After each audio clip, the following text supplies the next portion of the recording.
Hey, Phil Mutry here, and welcome to Childhood Memories Part 1. As you can see behind me across the street here, it's a nice little quiet brand new survey, probably about 10 years old. But for me as a child, what used to be there was South Public School, and is where I went to school growing up from kindergarten. And for anybody from kindergarten up to about grade 5, before I left that school and went to another school that we're going to see in part 2 called North Public School, that they're actually ripping apart right now. And you know, for childhood memories, it's really sad to see things go. But every time when I drive by here or I frequent the area, it brings back some pretty neat memories. And I'm going to share a few with you today. And like I said, behind me used to be South Public School. And for anybody that is on my Facebook friends list that used to go to South Public School, it'll probably bring back some really good memories to you too. And if you don't mind, for those who have some great memories of South School, is after you watch this presentation, this video, it'd be great to hear your comments and some of the memories that you had from South School. It'd be totally amazing to hear your comments and your memories as well. And one thing that I want to bring back was, as children growing up, and especially in the school, we had a school theme, and what all the kids had was a red shirt, and it had like a devil's face on it, and we were called the South Red Devils. And you know, it was something I was pretty proud of as a kid. You know, growing up, I had to wear those red shirts, South Red Devils. But it was also the past memory of having my first girlfriend. Yes, my first girlfriend. And actually just on this far corner over here was the front entrance of the school, and just around the front entrance of the school there was a set of bushes that went all the way up to the other entrance of the school, and that was where actually most of the students would go to kind of hide to get their little kiss or little pecks, and that's actually where I had my first kiss. And no, it wasn't a Frenchie by all means, it was a little peck back and forth. And just over the last side, way over on this side, kind of get to where you can see, is over on this side used to be the playground, where they used to have it used to be a red tube slide, and they had a tire swing there. And just next to that tire swing there was where my first girlfriend and I, we puppy love. We picked up a stone and we carved a heart in there, and we put "Phil loves Monique." And that, you know, it brings back some really cool memories, as well as just on this very corner here used to be the big portion of the fence, and it actually was the ballpark area. And for anybody who used to go to South School, would remember in the winter time that Mr. Doherty, the principal, would bring out the fire hose, and the kids would help as well.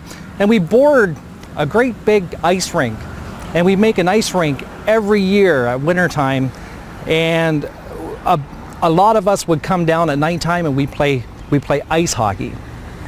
And just down from there, actually in the middle of this street here, there used to be a bush, and it was a pussy willow bush, and it was a little old furry things. And I remember taking 2 of them. I was probably in grade 3, and I put them in my nose and I started making a funny face, and somebody come up behind me and kind of startled me. And what happened was I went like that and I stuffed them right up into my nose. I tell you, trying to get those things out. I remember my mother and father, they would put I think they put Vaseline or something like that, but they were way up there, and eventually they came out. But a lot of frustration there. As well as when I was in school, probably grade 3 in about the same year, Darren Preston, if Darren Preston actually watches this video, he'll remember this one. I decided that it would be a good idea to stick a screwdriver in an electrical socket. Yeah, that's quite the memory. I tell you, quite the shocking experience. And kindergarten. How could I ever forget Miss Somerville's class? Miss Somerville, she was a great kindergarten teacher, and the biggest memory of kindergarten was the warships. They had these wooden warships, And I tell you, every time when it came to play period, being able to play with the toys, that would be where I would go to. I would go to the warships. It was totally amazing. I just love that. I love those warships. And as well as, who could forget the principal, Mr. Doherty, right? Actually, the screwdriver that I put in the electrical socket, that was Mrs. McDonald's class. Yeah, so that would have been grade 3, Mrs. McDonald. Yeah, I'll never forget that. That was a shocking experience, let me tell you. But Mr. Doherty, our principal, for anybody that remembers Mr. Doherty, man, he had the most miserable look on his face, and just watching him come down the hallway, it would be like, oh my gosh, I hope I'm not in trouble, because, man, I tell you, he was good with the strap. He loved giving the strap, and thank God I never got that thing, because from what I understand, he would really wallop a good hand with that thing. So, but I'd love to hear your thoughts on and your memories of Mr. Doherty for anybody who remembers South School. Also good friends, you know. I made some good friends through public school. Some I see every once in a while. Just to name a few, there was Louis Friesen. Louis Friesen was a great guy. Johnny Mole, he used to live just over on the other street over here, right beside Bonnie's. Jerry Bizot. Jerry Bizot, I know he has his own business right now. I believe he paints. He does painting for houses. He used to live just up the street here. Andrew Bryce. Let's see. It was Andrew Bryce and Dave Gill. Dave Gill was actually my best friend throughout public school. Amazing gent. He used to live over past the fairgrounds. That's actually behind the camera. And many more. That's just to name a few. But made some really good friends in public school, and friends that I still see today, all growing up and working in different places. Some have their own business, etc. And for anybody, remember Bonnie's convenience store. Bonnie's convenience store was awesome. Back when you could get a bottle of Coke, a bottle of Crush, back when they had the bottles for like 35 cents. Can't get a pop now for 35 cents, that's for sure. It's like $1.49 in a plastic bottle. But they used to have the old Coke machine. You used to walk in, open the lid, grab yourself a Coke or a Crush or a Mountain Dew, 35 cents. Another thing that I remember too about Bonnie's is they used to get these little plastic soldiers, and they had a parachute. They were a dime. And we get like about 3 or 4 of them. We'd come to school, and in the playground, we'd kind of fold them all up, throw them up in the air, and watch them float down. Those were amazing. And those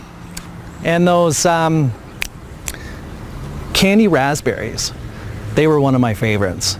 Penny a piece. You could fill up a whole candy bag for like $1. How much candy can you get in a little baggie now for $1? Not very much. You might get a little bit in the bottom. But the memories that this brings back. And this concludes basically my childhood memories part 1. For anybody watching this video that remembers South School and attended South School, I'd really love to hear some of your memories of what you thought growing up in South School, and whether they're good or bad or funny. First girlfriend, first kiss, got in trouble, or anybody who got the strap from Mr. Doherty. I'd love to hear that, because I'd love to hear that experience. I never got it, but I did when I got to Elgin School. Mr. Churchill gets up on the top of that chair, jumps down, and gives you a whack. I remember that. I experienced it, and it wasn't fun. So that was with Larry Kixie. Larry Kixie, if you're watching this video right now, you remember that. You remember that, throwing the snowball? Yes. So I'd love to hear your experiences in South School, and we'll come back with part 2. And we're going to go over to North Public School, where they're actually ripping that down. I attended that in grade 6, actually the end of grade 5, and through grade 6 before going over to Elgin School, which I say was a prison. But anyways, not North Public School, but Elgin School was a prison. But we'll get there probably in part 3 or part 4. But I hope you enjoyed this video. Anybody who attended South School, I'd love to hear your memories. Talk soon.